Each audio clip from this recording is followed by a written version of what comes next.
Right. Hi, Laurie. Hi, How are you? I'm good. Thank you so much for having me on your show. This is great. Thanks for joining me. You Who thought bet. we met on LinkedIn I and now know. we're here? We're like a social media success story. We definitely are. That's Yes. awesome. So you and I met through LinkedIn Yes. because I had seen one of our mutual connections. I believe it was Denise from Yes. PCG. She was on your podcast, Careering. Yes. And Right. so you and I became connected at that moment, and I started listening to your podcast, and I love it. And it's always so great to connect with another, not only Oh, another female in the car business, but another mom who also yes. works in like the marketing slash PR realm.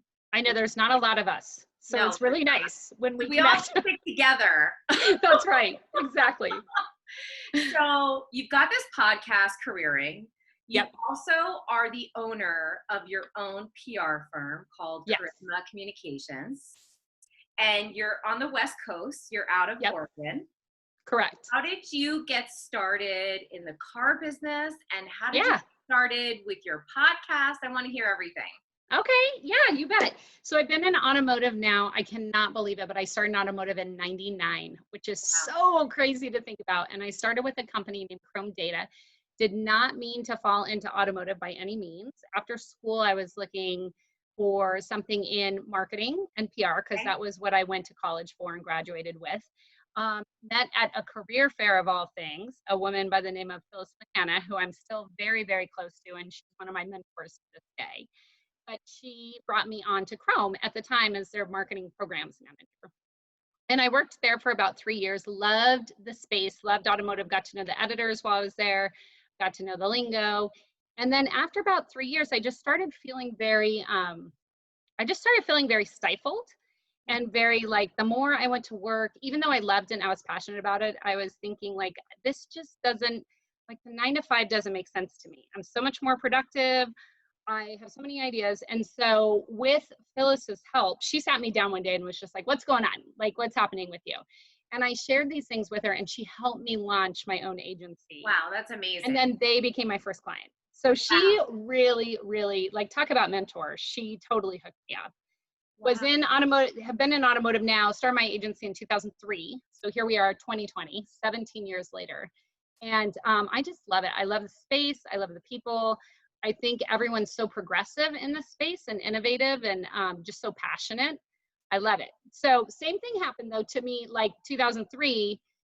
This year or 2019, I started really feeling like I need something more to push myself because I had a really successful PR firm, which I feel so fortunate about, but really started feeling like I needed something, a new goal to pursue and something a little more inspirational.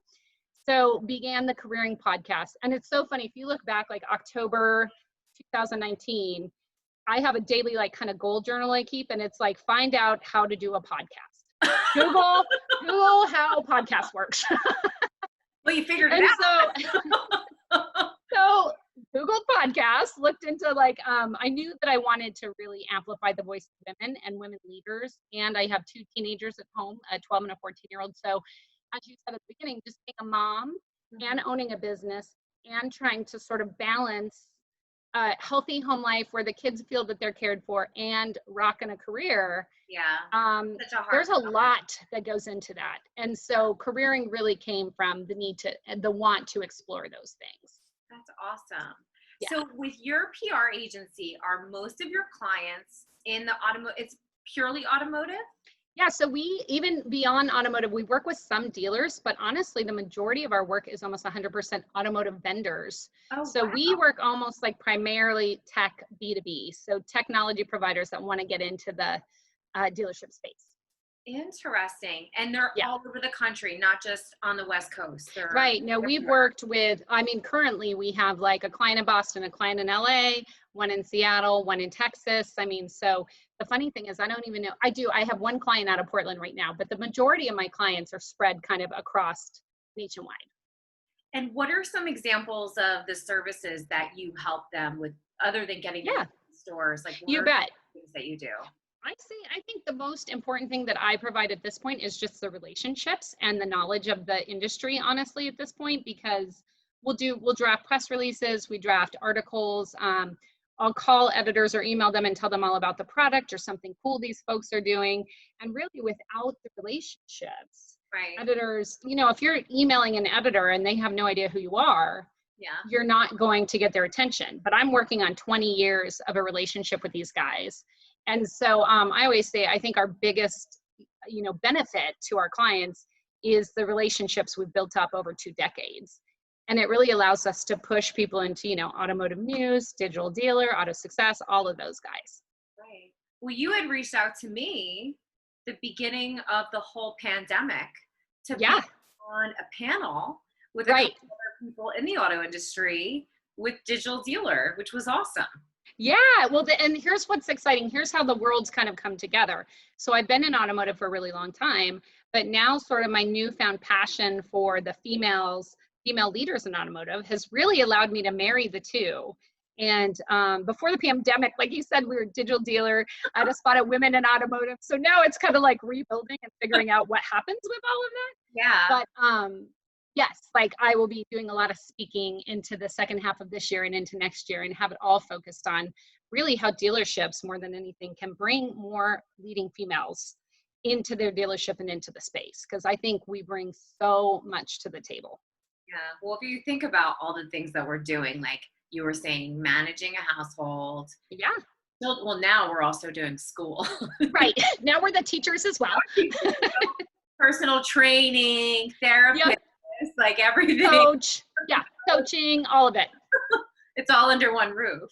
Exactly. Well, and I just had my most recent podcast was with Alana Shoptai, who's with Auto Lead Star, and she was so great. She just had a baby, and she was like, had I only known before I had a baby, like really what moms who are coming back into the workforce bring. It's like all of the multitasking, like the amount of things you have to do even on top of being a female leader are so important to organizations, and they're so needed within organizations. Definitely. That is very true.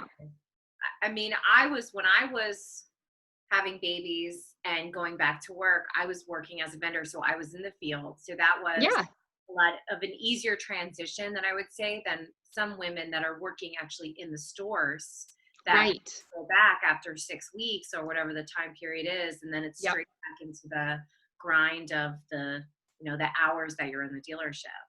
Yeah. And I did an article with a lot of women, and I kind of pulled a lot of women in the dealership saying, like, if companies could give you anything, what would you want the most of, like what benefit? And every single one said home like that, like a life work balance. So if there's ways that we can find as an industry, more ways so they can maybe even just leave for an hour to go to their kids' football game and then come back and sell afterward. They're all willing to do that. It's just the amount of like, can we get the flexibility to do that within the space? Definitely. Yeah. It's interesting with the effect of COVID, how it's had on all businesses. I mentioned times on my aha moment that I've been working remotely. Right. So I've been working from home, but I work in marketing. I'm not in retail per se, dealing with the customers. So I'm kind of like behind the scenes. I'm on my computer. Right. So for me, a lot of what I could do from home. Mm-hmm. But with digital retailing and some of the other tech advances that the industry has now, I wonder how COVID will change that. If dealerships are inclined to, on Saturdays, I saw that there was a Ferrari Maserati store in Long Island. And even though New York isn't fully open yet, they have their working from home on Saturdays, which I thought was really cool. Yeah. Yes. So I think across the board, like it will be so interesting in terms of how this changes, the thoughts on across the board on businesses. Like I've heard of businesses in the tech sector that aren't involved in automotive, and they're giving the options they're giving is, do you want to stay at home and work full time? Do you want a hybrid of stay at home and sometimes coming into the office? Or would you like to work in the office full time? So like all of a sudden, I think a lot of employees have the option to build the flexibility into the schedule of whatever they want, which is awesome. I do know. I mean, I feel like a lot of moms that are working, in the field or working in offices that have been brought back home to be with their kids. Yeah. Like myself, like I can't wait to go to a meeting in person. Yeah. Can't wait. Well, there's that too, right? Because I'm huge on that as well. I mean, one of the things I'm not shy about on careering is like, I love working. I love working. I love being a mom, but I also love having a career. And so how great will it be if as females, we get to really pick and choose like when you go into the office and when you're at home? Yeah. I think it's so cool. I think the more options that there are for women, especially in the car business, it would be more desirable to attract more moms who may Absolutely. be completely at home right now. Maybe they don't have a degree in marketing or business, or maybe they don't have a degree at all, but they want to get into, doing something outside of having their kids. I know I have a bunch of girlfriends. Yeah. Always ask me, do you know of anything? Is anybody hiring? Is there something I can do part-time? And it's I mean, that's actually a great note out there for your listeners. Like if any of them are dealership managers or executives, it's like, this is a great time to go after women and say like, this is an awesome industry for you to be a part of. We're all ready to go back to work. Yeah. Moms cannot stay home with their kids any longer. So bring them into your dealership. No, but it's so true. It's so true. I know. Yeah, it's already. Yeah, it's always like the moms that are like, I just really value and enjoy this time. I'm like, oh, come on. Let's all be here. Yes. I still relate to that. Yeah. Has COVID affected your business in any way, or have you been pretty steady with your flow? Yeah, well, I've been really fortunate. I've kept all of my clients, but I do have to say that the advice I'm giving to my clients, I've had to take myself, which is how can we help the dealerships? How can we help them get through this time? And so I have had quite a few that have had to cut back on their services or cut back retainers, say like, can we take you to half time and then maybe bring you back full time when we're ready? And the answer to that always has to be yes. I mean, I think at this point, we all need to be like helping each other to get through however we can. Yeah. And I've noticed the clients that have asked that and I've continued working with, when they've come back, they've just been so much stronger partnerships and so much more loyal and so much more willing to be flexible with me as well, because I think they've seen that, I think all of us in the automotive industry, we only want what's best. We all need to work together right now to survive. And so my mindset during COVID especially has been like, what do I need to do for my clients to help ensure they survive so they can go on to help the rest of the space? I think that's a good mindset, especially as someone who is constantly dealing. I manage all of our vendors. Yeah. I've seen every possible type of communication you can imagine over the last months. Yeah, I'm sure. Some good, some bad, some shocking. But for the most part, I would say that the majority of the vendors that we work with have really been trying to find ways to accommodate us. Right. Us as clients and to make things work for us. And that should actually be absolutely be the goal. I mean, we don't have to name anyone, but I'm sure of the clients that or vendors that you may not have had great experiences with, I'm sure you know who they are, who they work for, and you'll remember that when business comes back. Yeah. Oh yeah, definitely. And I do understand too that everyone is in business and everybody is just trying to survive. Right.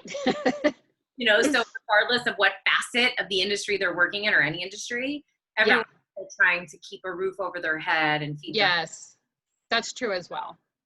But there's a way of doing it.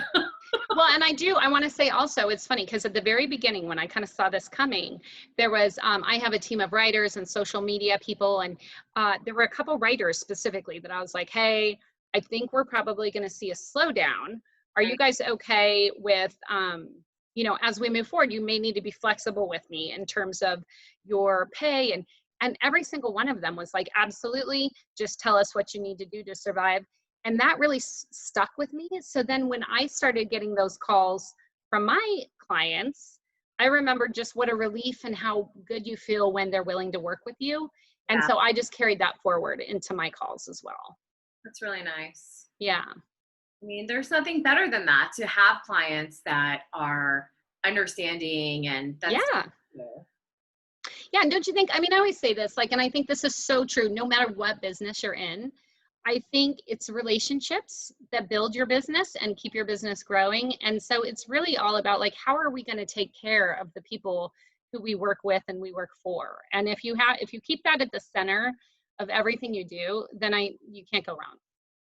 Do you have any exciting projects that are coming up? You mentioned that you were doing some speaking engagements towards the end of the year. Can you share any? Yeah, well, like I said, I'm a digital dealer. We're gonna probably handle again their September show. So you and I need to talk after this call. But I'll be doing that again. Women in automotive. I'm talking to them about like creating some great workshops that would really focus on females and how they're going to reach their goals over the next couple of years. That's great. I put this like 10-10-1 idea together, and it's from Rachel Hollis if you follow her, but it's this idea that project out 10 years. Who do you want to be, both from like a business perspective, from a mom perspective, from a wife, yourself, like what are some of your personal goals, and then what are the 10 things you need to do to get there. So kind of that's the 10 years, 10 goals. And then the one is, what do you need to do every single day to make that happen? Can I sign up? Yes, please do. I would love it.